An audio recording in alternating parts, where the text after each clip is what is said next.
Bismillahirrahmanirrahim. Assalamualaikum warahmatullahi wabarakatuh. Alhamdulillah, alhamdulillahi fatiris samawati wal ard, ja'alil malaikati rusulan uli ajnihatim mathna wa thulatha wa ruba' yazidu fil khalqi ma yasha, innallaha ala kulli syai'in qadir. Pertama-tama yang saya hormati kepada Dr. Engineering Hadiah Warman SSI MSc selaku penanggung jawab Research Based Learning, dan juga yang saya hormati kepada Al Ustadz Suwanto LCMPD selaku Kepala Sekolah SMA IT Al-Qudwah, dan tak lupa yang saya hormati kepada Ibu Ani Sumili selaku guru pembimbing saya, dan kepada seluruh dewan guru dan hadirin yang tidak bisa saya sebutkan namanya satu persatu tanpa mengurangi rasa hormat saya. Pada kesempatan yang mulia ini saya akan mempresentasikan hasil RBL saya dengan judul Pengaruh Postingan Dakwah di Media Sosial Terhadap Opini dan Sikap Individu Gen Z. Sebelumnya perkenalkan, nama saya Abdul Aziz Rantisi, tempat tanggal lahir Depok 1 Oktober 2009. Bab 1 pendahuluan. Sebelum memulai latar belakang, saya akan menyebutkan dalil. Anna Rasulullah sallallahu alaihi wasallam qala, "Man yuridillahu bihi khairan yufaqihu fid din." Sungguhnya Rasulullah sallallahu alaihi wasallam bersabda, barang siapa yang dikehendaki kebaikan oleh Allah, maka Allah akan membuatnya paham tentang agamanya. Hadis riwayat Bukhari dan Muslim. Negara Indonesia menjadi negara yang hampir seluruh populasinya Gen Z dan beragama Islam. Menurut data PPS yang ditulis oleh Pierre Reiner tahun 2023, generasi Z yang lahir antara tahun 1997 hingga 2012 mendominasi pada masyarakat Indonesia dengan jumlah sekitar 74,93 juta jiwa atau 27,94% populasi. Sedangkan mengacu pada data demografis yang ditulis oleh Matsuki 2020 menunjukkan penduduk muslim Indonesia saat ini mencapai 229,62 juta jiwa atau sekitar 87,2% dari total populasi Indonesia yang berjumlah 269,6 juta jiwa. Namun permasalahannya, tidak semua masyarakat Indonesia paham tentang agama yang mereka yakini tersebut. Terlebih lagi, populasi kebanyakan dari mereka adalah Gen Z. Mereka sudah termasuk dalam golongan mukallaf. Mereka yakin bahwa agama mereka adalah Islam, namun mereka terkadang tidak mau salat, terkadang tidak mau puasa, terkadang tidak mau zakat. Gen Z juga dikenal sebagai kelompok digital natif, yaitu kelompok yang sejak kecil sudah terpapar dengan teknologi digital dan internet, menjadikan media sosial yang mempengaruhi kehidupan sehari-hari mereka, membentuk cara mereka berinteraksi, berpikir, dan berperilaku. Rumusan masalah. Bagaimana poster digital atau postingan gambar di media sosial mengenai dakwah dapat mempengaruhi opini dan sikap Gen Z di lingkungan Pondok Pesantren Al-Qudwah? Tujuan penelitian untuk mengetahui poster digital atau postingan gambar media sosial mempengaruhi opini dan sikap Gen Z. Manfaat penelitian: mengatasi generasi Z yang terjerumus dalam kenikmatan dan kesenangan dunia untuk kembali kepada jalan yang benar di atas keridhaan Allah Ta'ala, dan menjadikan mereka pemimpin bangsa yang baik dan benar dengan landasan Al-Quran dan As-Sunnah, dan mewujudkan Indonesia emas nantinya. Metode dan teknik penelitian. Metode penelitian yang digunakan adalah metode kuantitatif berupa membagikan kuesioner dan melakukan observasi eksperimental. Bab 2. Kajian pustaka. Postingan berasal dari kata pos yang memiliki arti surat kabar. Kemudian ada tambahan ing pada akhir kata tersebut yang menunjukkan suatu pekerjaan sedang dilakukan. Kata tersebut kemudian diserap ke dalam bahasa Indonesia karena sudah familiar, lalu ditambahkan dengan akhiran an yang menunjukkan arti sesuatu yang diposting. Dakwah. Islam adalah agama dakwah. Artinya agama yang selalu mendorong pemeluknya untuk senantiasa aktif melakukan kegiatan dakwah. Kemajuan dan kemunduran umat Islam sangat berkaitan erat dengan kegiatan dakwah yang dilakukan. Oleh karena itu, Al-Quran menyebutkan kegiatan dakwah dengan ahsanul qawla, ucapan dan perbuatan yang paling baik. Menurut Al-Quran surat Al-Fussilat ayat 33. Opini dan sikap. Menurut Catlett dan Center adalah pernyataan tentang jawaban mengenai masalah tertentu yang bersifat kontroversial. Opini timbul sebagai hasil pembicaraan tentang masalah yang kontroversial yang menimbulkan pendapat yang berbeda-beda. Sedangkan menurut Wikipedia, pendapat atau opini adalah sebuah gagasan atau pikiran untuk menerangkan preferensi atau kecenderungan tertentu terhadap ideologi dan perspektif yang memiliki sifat tidak objektif. Pendapat merupakan tanggapan terhadap rangsangan yang disusun melalui interpretasi personal. Opini yang baik dan benar memiliki ciri-ciri sebagai berikut. Yang pertama, menggunakan bahasa yang santun, jelas dan sopan. Kedua, tidak mengandung fitnah atau ujaran kebencian. Ketiga, subjektif diimbangi dengan argumentasi yang kuat dan berdasar. Keempat, sampaikan opini dengan cara yang konstruktif dan menghargai perbedaan pendapat. Yang kelima, biasanya ditandai dengan penggunaan kata bisa jadi, sepertinya, mungkin, seharusnya, dan sebaiknya. Bab 3, metode penelitian. Populasi dan sampel yang diambil berupa santri akips yang termasuk ke dalam SMP dan SMA, sehingga mendapatkan total 13 ikhwan. Desain penelitian berupa menyebarkan kuesioner dan melakukan observasi eksperimental. Pertanyaan kuesioner. Yang pertama, apakah Anda setuju dengan gambaran postingan dakwah di bawah? Jelaskan mengapa Anda memilih jawaban tersebut. Berikan sikap atau perilaku yang akan dilakukan setelah melihat gambar di atas. Pertanyaan kuesioner berupa 6 gambar yang berbeda-beda. Ini gambar pertama.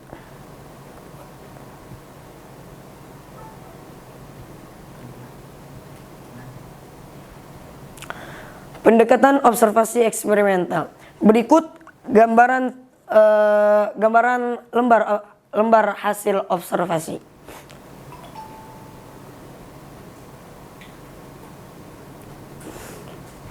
Bab 4, hasil penelitian. Hasil pendekatan kuesioner. Responden berdasarkan kelas. Mayoritas responden adalah kelas 10 dengan jumlah 30,8% atau sebanyak 4 responden. Kemudian disusul oleh kelas 8 dengan jumlah 23,1% atau sebanyak 3 responden. Sisanya adalah kelas 7, 11, dan 12 dengan jumlah 15,4% atau masing-masing sebanyak 2 responden.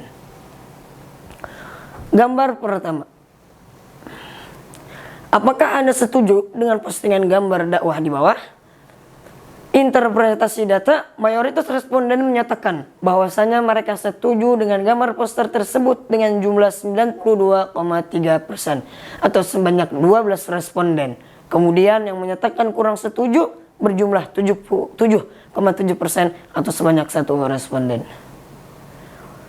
Setelah mereka jelaskan mengapa Anda memilih jawaban tersebut. Setelah para responden menjawab jawaban mereka dengan esai, peneliti menganalisis bahwasanya mayoritas responden menyatakan pendapat atau opini mereka dengan kalimat yang sesuai dengan 53,8% atau 7 responden. Sedangkan sisanya berjumlah 46,2% atau 6 responden menyatakan dengan kalimat yang tidak sesuai dan tidak valid dengan gambar poster yang ditampilkan. Gambar kedua. Mayoritas responden menyatakan bahwasanya mereka setuju dengan gambar poster tersebut dengan jumlah 92,3 atau sebanyak 2 responden. Kemudian yang menyatakan ragu-ragu berjumlah 7,7% atau sebanyak 7 responden.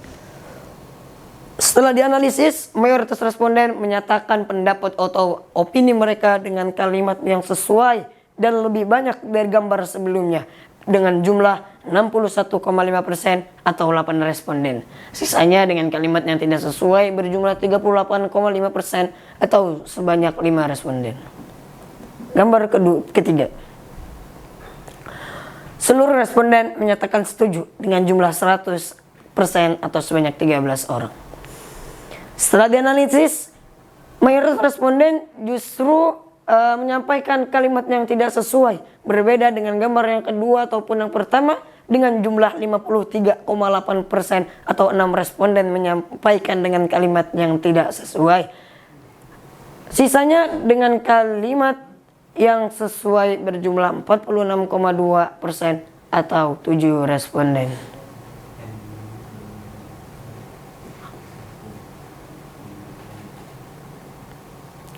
Gambar keempat. Mayoritas responden, seluruh responden menyatakan setuju dengan jumlah 100%.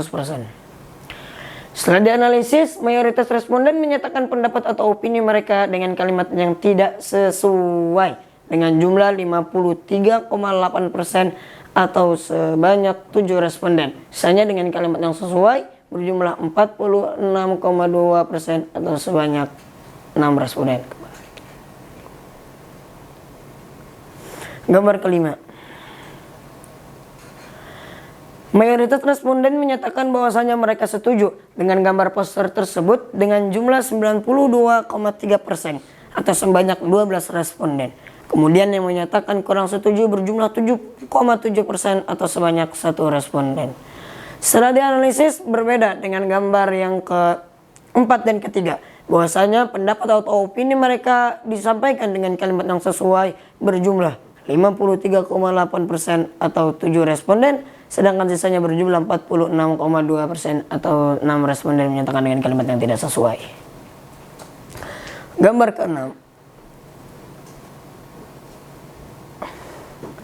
Mayoritas responden menyatakan bahwasanya mereka setuju dengan gambar poster tersebut dengan jumlah 92,3% atau sebanyak 12 responden. Kemudian yang menyatakan kurang setuju berjumlah 77,7% atau sebanyak 1 responden. Analisis data. Mayoritas responden menyatakan pendapat atau opini mereka dengan kalimat yang sesuai dengan jumlah 61,5% atau sebanyak 8 responden. Analisis ini sesuai dengan gambar yang kedua. Sisanya dengan kalimat yang tidak sesuai dengan jumlah 38,5% atau sebanyak 5 responden. Setelah ditotalkan secara keseluruhan, opini yang sesuai dan tidak sesuai pada setiap gambar poster dapat digambarkan sebagai berikut. Mayoritas responden menyatakan pendapat atau opini mereka dengan kalimat yang sesuai dengan jumlah 54,5% atau 42 jawaban. Sisanya dengan kalimat yang tidak sesuai berjumlah 45,5% atau 35 jawaban setelah ditotal dari keseluruhan gambar poster. Hal ini dapat disimpulkan bahwa mayoritas opini di lingkungan Pondok Pesantren Al-Qudwah sudah cukup baik, mulai dari sesuai jawaban dengan tema yang diberikan, menggunakan bahasa yang santun, jelas dan sopan, tidak mengandung fitnah atau ujaran kebencian, dan subjektivitas yang diimbangi dengan argumentasi yang kuat dan mendasar.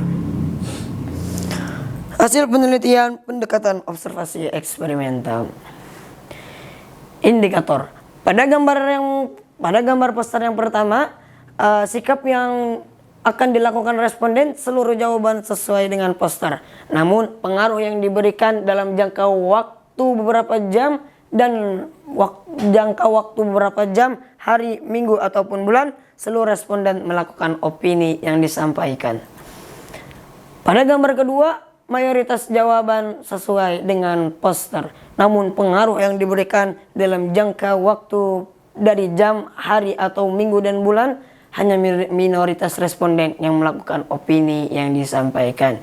Gambar poster ketiga, mayoritas jawaban yang dijawab oleh responden sesuai dengan gambar poster, dan pengaruh yang diberikan baik dalam jangka waktu jam, hari, minggu atau bulan, dilaksanakan responden seluruhnya melakukan opini yang disampaikan.